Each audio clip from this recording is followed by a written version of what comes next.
जिस वक्त हम मौजूद हैं मुल्तान के इलाके पीपल्स कॉलोनी में और हम इस वक्त तशरीफ़ रखते हैं मुल्तान शहर के बल्कि जनूबी पंजाब के साबिक मरूफ एक्टर, शायर, अदीब, कालम निगार जनाब इकबाल सनम साहब के घर पर। इकबाल सनम साहब मुल्तान की वो शख्सियत हैं जिन्होंने मुल्तान स्टेज का आगाज़ किया और मुल्तान के साथ साथ मुज़ाफ़ात, मियाँ चन्नू, दीगर इलाक़ों में भी आप स्टेज करने के लिए गए। आपके इस वक्त जो शागिर्द हैं वो हज़ारों की तादाद में, जो कि पाकिस्तान के मुख्तलिफ स्टेज के ऊपर, मुख्तलिफ टीवी चैनल्स के ऊपर, मुख्तलिफ इदारों में बैठकर काम कर रहे हैं। इकबाल सनम साहब का कहना है कि मुल्तान स्टेज के लिए जो है जितने भी लोग आए उन्होंने दिन रात एक की मेहनत की और इस स्टेज से जिन्होंने अपने काम का आगाज़ किया वो बड़ी बड़ी स्क्रीन पे जाके उन्होंने अपना नाम कमाया। हम बात करेंगे जनाब इकबाल सनम साहब के। इकबाल साहब, मुल्तान स्टेज का आगाज़ जो वो कब से हुआ था और कौन कौन लोग थे जिन्होंने मुल्तान स्टेज पे शुरू से काम किया? मुझसे पहले मैंने पहले प्ले किया 1972 में। मुल्तान में कोई स्टेज नहीं था, कोई वो नहीं था। जहांगीर तरीन साहब जो इस वक्त वो हैं, नाम आपने सुना होगा, वो मुल्तान म्यूनसिपल कॉरपोरेशन के चेयरमैन थे। तो हमने बड़ी तगदो के बाद हॉल लिया, टाउन हॉल जो था, उसमें कोई सीटिंग अरेंजमेंट, स्टेज वगैरह नहीं था, सिर्फ जगह ही थी। तो मशकूर साबरी साहब ने मेरी बहुत हेल्प की। मशकूर साबरी सेंटर ऑफ टेक्नोलॉजी के प्रिंसिपल थे, आर्टिस्ट थे, मजलिस वारिस शाह के चेयरमैन थे।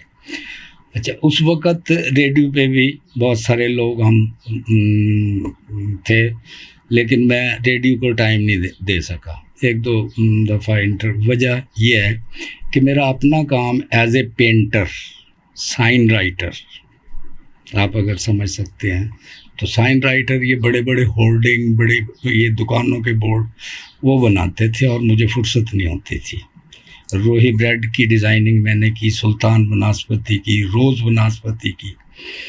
उसके साथ साथ मेरा अपना शौक़, इतने मल्टी डायमेंशनल आदमी हूँ, किसी एक जगह टिक नहीं सक रहा, ना टिक सका हूँ। कराची में भी बहुत काम किया। सबसे पहले जाके कराची मुझे शौक़ हुआ कि कराची जाऊँ। मुल्तान में मैंने काम किया। मुल्तान में अल्लाह का फजल है, बहुत बड़ा नाम बना मेरा। मेरे बाद मुझे नहीं लगता किसी का नाम हो। अच्छा इकबाल साहब, जिस वक्त आपने 1972 में स्टेज का आगाज़ किया, उस वक्त एक्टर कौन कौन थे? और इसके अलावा जब आपने स्टेज आगाज़ किया तो शुरा की तादाद काबिल दीद थी? उस वक़्त आप किस डायमेंशन से मैं बात करूं, उस वक़्त स्टेज पे कोई आर्टिस्ट इतने नहीं थे, ना मशहूर थे। घरों से निकालते थे, शौकिया आर्टिस्ट थे। कॉलेज में बच्चे पढ़ते थे, उनको शौक़ था। मैंने पहली रिहर्सल जो है, मेरी दुकान थी मुमताज़ाबाद फाटक, देखा है ना, अब जहाँ वो होटल बना हुआ है, ये मेरी दुकान थी इकबाल सनम एडवर्टाइज़र की। इसमें शायद तस्वीरें भी हों उसकी, तो वहाँ से पता लग जाएगा। तो वहाँ मैंने उनको इकट्ठे करके ना खुद रिहर्सलें यहाँ करवाई। उसके बाद स्टेज लिया, स्टेज में जाके ज़रूरत है नाम से ड्रामा किया मैंने। अच्छा, उस वक्त फ्री था ड्रामा या टिकट थी? टिकट 2 रुपये की टिकट नहीं बेच सके। मैं इस मामले में बल्कि शुक्रिया अदा करता हूँ जवार बलोच का कि उसने 3-3 हज़ार रुपये की टिकट भी बेची है आपके शो की। हाँ, अपना शो। मैंने उनके साथ भी थोड़ा सा काम किया, तो सिर्फ देखने के लिए कि ये कहाँ तक। लेकिन मैं ये समझता हूँ कि मुल्तान स्टेज पे जवार हुसैन बलोच ने बहुत बड़ा काम किया है। अच्छा, इससे पहले जितना कोई नहीं कर सके। हमारे साथ कमर जैदी थे, कैसर मलिक थे। हम उस वक्त 3-4 डायरेक्टर थे, वरना कोई डायरेक्टर नहीं था। हम लेके आते थे, एक्टिंग भी खुद करनी, ये करनी से। मैं वाहिद आदमी था जो ऑलराउंडर था। मुझे किसी की ज़रूरत नहीं पड़ती थी, मेरी सबको ज़रूरत पड़ती थी। सेट लगाना, इकबाल सनम को लाओ जी, इकबाल सनम को ले। अच्छा, उन दिनों हमारा रुझान पैसे की तरफ नहीं था, सिर्फ काम की तरफ था कि काम करना है, पैसे वैसे नहीं। मेरे दौर में रेडियो पे बशीर चौधरी थे, सलाम नासिर थे, नौशाबा नरगिस थी, अब इमरोज़ में की। इमरोज़ में भी मेरे बहुत अच्छे दोस्त थे। अता आसन थे जी, वो उनके जो बिज़नेस एडवाइज़र मसूद अशर साहब थे। तो कभी कभी हम जाते थे तो बड़ा अप्रिशिएट करते थे वो हमें कि ये मुल्तान की पहचान है। अच्छा इकबाल भाई, मैं ये जानना चाहूँगा कि आपने आगाज़ किया मुल्तान में, बल्कि जनूबी पंजाब में, अभी आप बता रहे थे 1966 में आपने आगाज़ किया, जनाब मियाँ चन्नू से भी आपने एक्टिविटी की। मेरा ताल्लुक मियाँ चन्नू से ही था, मैट्रिक मैंने मियाँ चन्नू से ही की। 1900 ये बल्कि फ़ोटोग्राफ भी लगा हुआ है, ये मियाँ चन्नू का ही है। ये मैट्रिक MCI स्कूल मियाँ चन्नू से करके आया था। अच्छा, आज का जो स्टेज है इसके बारे में क्या कहेंगे? मैं आज के स्टेज को ड्रामा ही नहीं मानता। This is not drama. ये लच्चरपन है, भंडपन है, दो भांड और दो डांसर, आपका ड्रामा नाम लिख दिया drama. This is not drama, नहीं है। अक्सर लोग आज के ड्रामे को वो मुजरा कहते हैं, तो इस पल से क्या कहते हैं? मैं भी यही, मेरे कहने का भी यही मकसद था कि ड्रामा है ही नहीं। हमारे दौर तक ड्रामा था और नाम भी बहुत बड़े बड़े थे, वाकई ड्रामे थे। नज़ीर जैगम थे लाहौर के, खानम थी लाहौर की, ये मसूद अख्तर वगैरह उन्हीं की पैदावार, कभी खान उनकी पैदावार है। हमारे यहाँ ड्रामा था। कैसर मलिक थे, राइटर थे, मैं था, तारी था। उनके पहले प्ले में मेन कैरेक्टर मैंने किया था, कोई नहीं कर सक रहा था। कैसर मलिक के ड्रामे में पहला नशई का कैरेक्टर, बल्कि मुनव्वर ज़रीफ़ आए, ये मेरा क्रेडिट है, अल्लाह गवाह है कि उन्होंने आके मेरी एक्टिंग को देख के ख़ुद कॉपी किया और उन्होंने तस्लीम किया कि नहीं, मैं इकबाल सनम से अच्छा नशई नहीं बन सका। और उस वक़्त मैंने नशई का करैक्टर किया था। मैं सिगरेट तक को हाथ नहीं लगाता था और कहता था ये उल्लू का पट्टा है, सिगरेट अपने पैसे ज़ाया कर रहा है। और आज सिगरेट भी पीता हूँ। आज के स्टेज में कैसे बेहतरी लाई जा सकती है? सबसे मैं बहुत सख्त बात कहूँगा कि राइटर ख़त्म कर दिया आपने। सबसे पहले राइटर पैदा करें। राइटर जब तक आप पैदा नहीं करेंगे कुछ नहीं होगा। आपकी सारी फील्ड में से, साफत में से, फन की तमाम उसमें से राइटर निकाल के बाहर फेंक दिया आपने। जब तक आप राइटर को वापस नहीं लाएंगे, जेन्युइन राइटर को, मैं यहाँ बोलना नहीं चाह रहा वरना शायद आप कट कर देना, कि असल में अब जो कुछ नहीं कर सकता ना, जिसे कुछ करना नहीं आता, वो राइटर भी बन जाता है, डायरेक्टर भी लिखवा देता है अपने आप। इकबाल साहब, राइटर क्यों भागा यहाँ से, इसकी क्या वजह है? इसलिए कि राइटर की वो कदर अफजाई नहीं हुई। राइटर को या फनकार को क्या चाहिए? फनकार को अगर वो फ़नी तौर पे पुख्ता है, वो है, तो उसे अप्रिशिएशन में वाह चाहिए बस।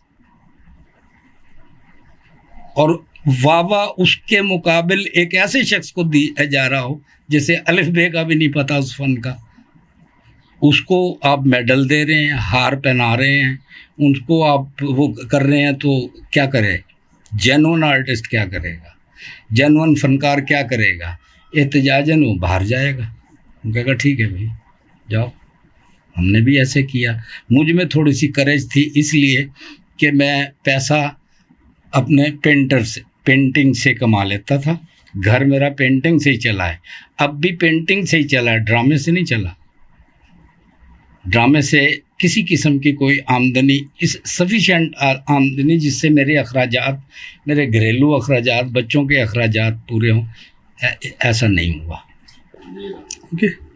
अच्छा इकबाल साहब, मैं ये जानना चाहूँगा आपने कौन कौन से ड्रामों में काम किया और कौन कौन से जो बड़े नाम थे जो टीवी पे आए और जो फिल्म में जिन्होंने काम किया, उनके साथ आपको काम करने का मौका मिला? ये बल्कि यहाँ से जो हमारे शागिर्दों में गए हैं, वो सुहेल असगर गया, नवाज़ अंजम गया। यहाँ से हम नहीं जा सके। हम वजह यह है कि वहाँ टिक नहीं सके। लाहौर में टिक नहीं सके। लाहौर में टिकने की सबसे बड़ी बात है कि जब तक आप लाहौर में नहीं टिकेंगे आप काम नहीं कर सकते। मेरी प्रॉब्लम ये थी कि मेरे बच्चे थे, 9वीं क्लास में मेरी शादी हो गई थी। जिस वक्त यहाँ भी था तो मुझे घर भी मेंटेन करना पड़ता था, गरीब घर का था, पीछे कोई लैंडलॉर्ड आदमी नहीं था। मैं ये मकान मैंने अपनी उससे बनाया, अपनी कमाई से, अपने उसी से। बहरहाल मकसद ये है कि किसी के आगे यूँ नहीं करना, यूँ करना। अच्छा इकबाल साहब, अक्सर हम देखते भी हैं, सुना भी है और पढ़ा भी है कि जो लोग शोबिस से वाबस्ता होते हैं उनकी शादियाँ बहुत ज़्यादा होती हैं। तो आपने कितनी शादियाँ की हैं? 6 शादियाँ की हैं मैंने। 6 शादियाँ की हैं, सारी शोबिस से थी? नहीं, एक भी शोबिस से नहीं है। अच्छा, शोबिस से एक भी नहीं की। चांस बहुत बने लेकिन मैंने शोबिस से की नहीं। अच्छा ये शादी आपकी पसंद की थी या उनकी पसंद की थी? उनका मैं पसंद था। अच्छा, अब तक मैंने कोई शादी, मैं शादी करना ही नहीं चाहता था लेकिन ज़रूरत थी। पहली शादी उस वक़्त जब मेरी 15-16 साल की उम्र थी, मियाँ चन्नू में ही, तो मामू की बेटी से शादी हुई, उससे ये बच्चे हुए, 2 बेटे 2 बेटियाँ। क्लैश हो गया, मामूली सी बात, ठीक है जी मेरे साथ नहीं रहना चाहें आप, वो ख़त्म। पहली 17 साल रह के गई, फिर 12 साल रही, फिर दूसरी शादी की बावलपुर, वो फिर तीसरी शादी की, फिर चौथी की, फिर 5वीं की। 5वीं एक एयर होस्टेस थी। अब 6ठी मेरे घर में है, पवारों की है और कलगी वाले पर पवार है। तो बच्चे कितने हैं आपके?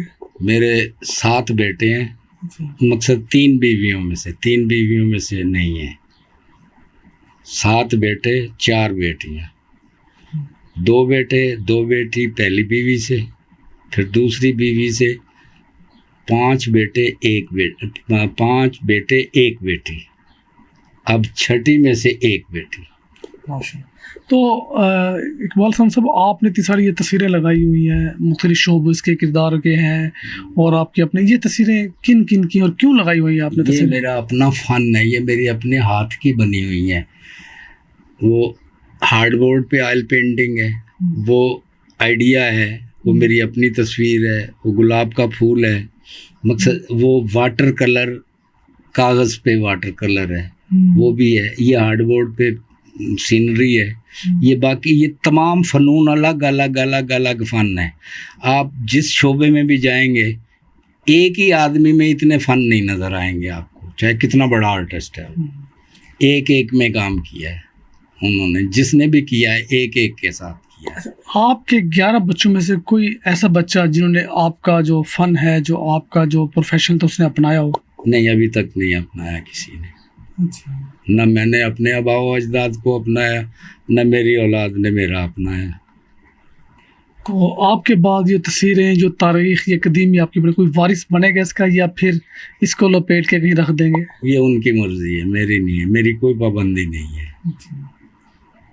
वो जो चाहे करें, मैं तो रहूँगा ही नहीं, मैं क्या करूँगा।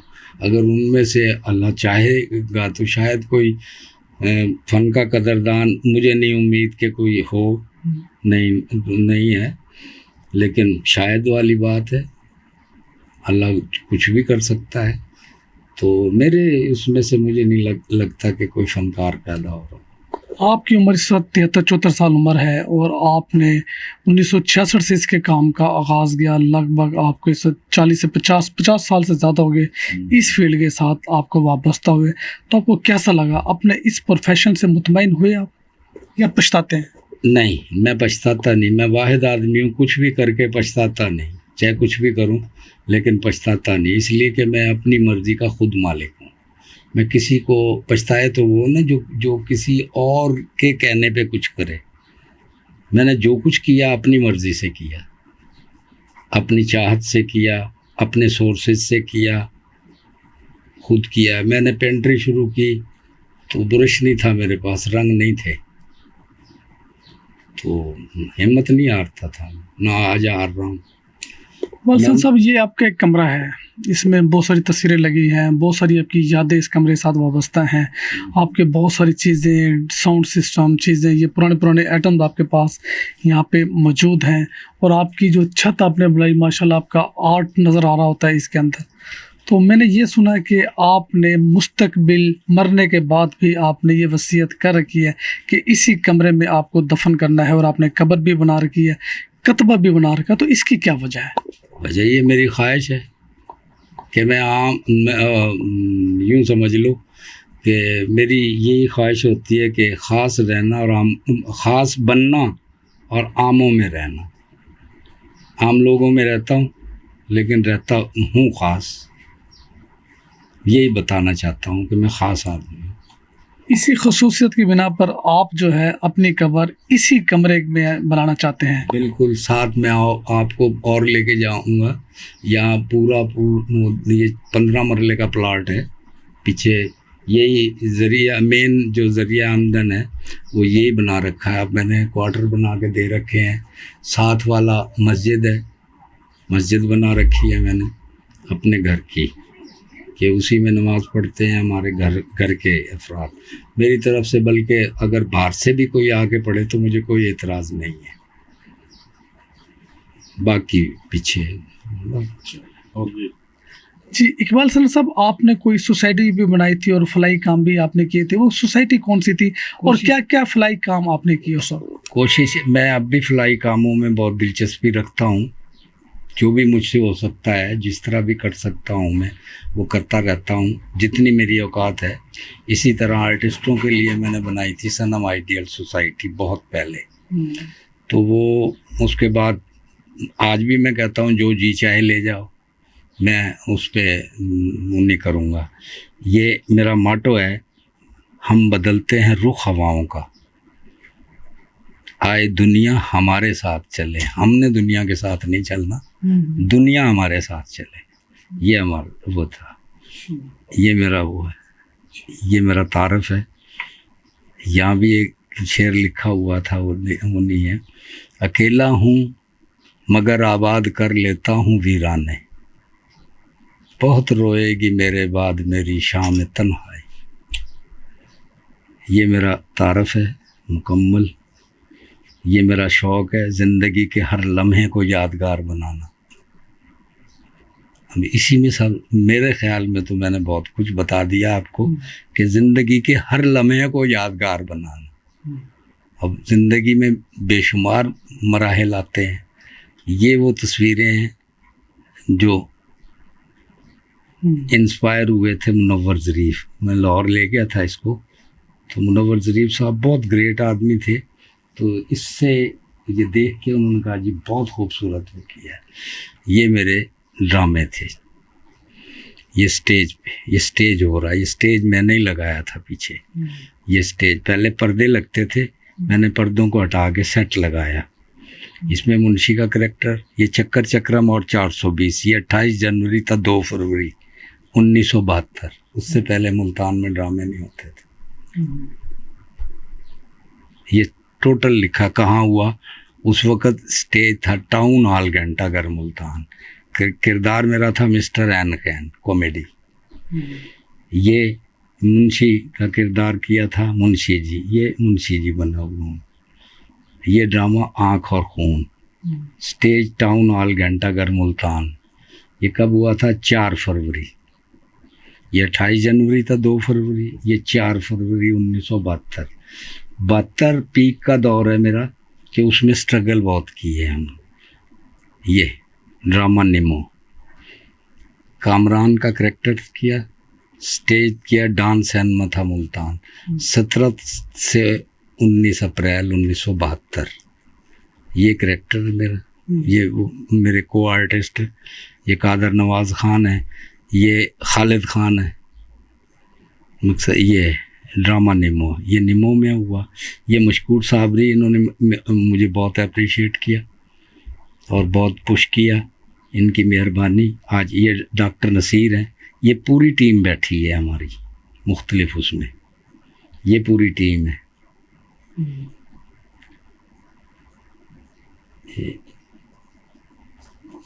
ये बेशुमार आर्टिस्ट हैं जो बहुत बड़े बड़े आर्टिस्ट बने। ये खालिद चौधरी है, ये भी फिल्म इंडस्ट्री में गया यहाँ से, और बहुत सारे लोग हैं। ये मेरा अपना था सब्जेक्ट, मैंने अजीब सा चूज़ किया था, ज़रूरत है। इसका राइटर भी मैं खुद था, डायरेक्टर भी था, एक्टर नहीं था बीच में, क्योंकि जिसका राइटर और डायरेक्टर मैं होता था ना, उसमें मैं एक्टर नहीं होता था, क्योंकि मैं वो नहीं, टाइम नहीं दे सकता उस पर, स्टेज के दौरान में संभालना होता है। ये Ilyas Ishki Shah regional director radio Pakistan, ये मशकूर साबरी, ये वो बिग नाम है कि उस वक़्त के आर्ट इनके नाम से पहचाने जाते थे। ये रीजनल डायरेक्टर रेडियो पाकिस्तान के थे। उस वक़्त स्टेज फिल्म ये टीवी था ही नहीं, रेडियो था। और रेडियो के इतने बड़े आदमी जो हैं वो उन्होंने मेरे सर पे भी हाथ रखा, पीठ पे भी हाथ रखा और हौसला अफजाई भी की कि नहीं, बहुत अच्छा काम करते हो, तो ये करो। उन्होंने मेरी हिम्मत अफजाई की। मशकूर साबरी साहब हैं, बाकी मेरी अपनी टीम बैठी है, सारी टीम, ये एक्टर हैं सारे, ये इसी तरह ये पूरे,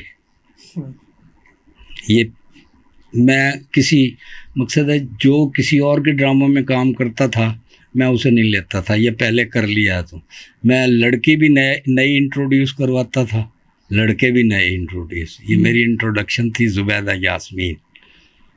मेरे बाद इसने किसी में काम नहीं किया। मेरे साथ एक प्रॉब्लम रही है कि जो मेरे साथ काम कर लेता था ना, वो किसी और के साथ काम नहीं करता था। वो कहता नहीं, तो तुम्हें काम ही नहीं आता। काम इकबाल सनम को आता है, क्योंकि उसको एक एक चीज़ बतानी, ऐसे नहीं। हालांकि ये बहुत सीनियर फनकार हैं। इसे मेरे करेक्टर उसमें शाहजी का करेक्टर किया उसने, मास्टर फ़कीर हुसैन अमरसरी। इससे पहले इससे सीनियर आर्टिस्ट नहीं था कोई भी मुल्तान में। ये सारे उसी दौर के हैं। अपना पेज उल्टा रहेगा। ये मंजूर सिंधु जो नाम बाद में डायरेक्टर भी बना, बहुत कुछ बना, तो आज भी ज़िंदा है, अप्रिशिएट करते हैं। ये आज़म शाहिद हैं, ये फौत हो गए हैं। निसार अंजम सिद्दीकी हैं, इज़्ज़त बुखारी है, ये डाकिए का इलियास गुलशन है। ये सारे इसी में लिखे हुए हैं। ये वो करैक्टर चल रहे हैं। ये ऑन द सेट, दर्द की आवाज़। हाँ, ये करैक्टर, ये ड्रामा चल रहा है, चलते हुए ड्रामे की उसमें। ये इससे पहले मेरा ख्याल है शायद आपको कहीं और ना मिले, किसी और का रिकॉर्ड ऐसा ना मिले। वैसे जुबानी तौर पे बताएंगे, लेकिन रिकॉर्ड नहीं दे सकते। जी, ये थे इकबाल सनम साहब, जिन्होंने मुल्तान में स्टेज का आगाज़ 1966 से किया और 1972 में इन्होंने अरूज हासिल किया मुल्तान स्टेज के ऊपर, और मुल्तान समेत मुख्तलिफ़ इलाक़ों मुज़ाफ़ात में स्टेज करते रहे। आप आर्टिस्ट भी हैं, आप कलम निगार भी हैं, आप दानिश्वर भी हैं, शायर भी हैं, 2 किताबों के मुसन्निफ़ भी हैं, आप सेट डिज़ाइनर भी हैं, और इसके अलावा बहुत कुछ आप हैं। इस वक्त यहाँ पे मुख्तलिफ़ हमने पिक्स देखी हैं जो इकबाल सनम साहब ने अपने हाथों से मुख्तलिफ पेंट्स में, मुख्तलिफ अंदाज में, मुख्तलिफ आर्ट्स के अंदर बनाई हुई हैं। और इकबाल सनम साहब का कहना है कि एक आर्ट के अंदर तो बहुत सारे लोग महारत रखते हैं, और बहुत सारे आर्ट के अंदर एक ही शख्स महारत रखे तो बहुत मुश्किल है। इस वक्त हमें बता रहे थे जनाब इकबाल सनम साहब कि मुनव्वर ज़रीफ़ समेत बहुत सारे लोगों ने इकबाल सनम को कापी किया, मुख्तलिफ फिल्मों में कापी किया, और इनको कापी करके जो है वो फ़ख्र महसूस करते थे और इस बात को छुपाते नहीं थे। बल्कि मुनव्वर ज़रीफ़ ने कई बार इज़हार ख्याल भी किया कि मैं ये करैक्टर इकबाल सनम को कॉपी करके कर रहा हूँ, जिससे मुझे बड़ी खुशी हुई है।